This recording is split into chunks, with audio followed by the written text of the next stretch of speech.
করেন তো একটু। তো রুবেল ভাই, আলহামদুলিল্লাহ, আপনার ব্যবসার অবস্থা কিরকম চলে?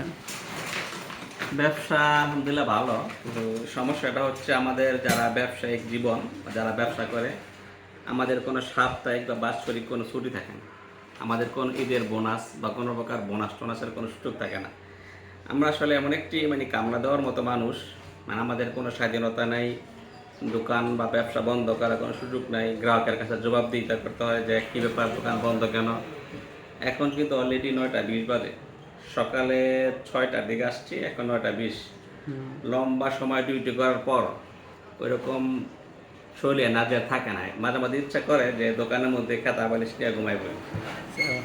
এই হচ্ছে জীবন আর কি, ব্যবসায়িক জীবন। এইগুলো আপনাদের ব্যবসায়িক জীবন নাকি? সবচেয়ে মজার বিষয় হচ্ছে যারা ব্যবসা করে না, যারা কর্মজীবনে আছে, চাকরি করে, তারা নিজেরা মনে করে কি জানেন, যে ব্যবসায়ীরা খুব স্বাধীন। আসলে আমরা স্বাধীন না। যারা চাকরি করে তারা নির্দিষ্ট দু একজন বসের কথার উপর কথা বলতে পারে না, বা দু একটা বসের উপরে থাকে কথা। আমরা যারা ব্যবসা করি, আমাদের শত শত হাজার হাজার মানুষের কাছে জবাবদিহিতা থাকতে হবে।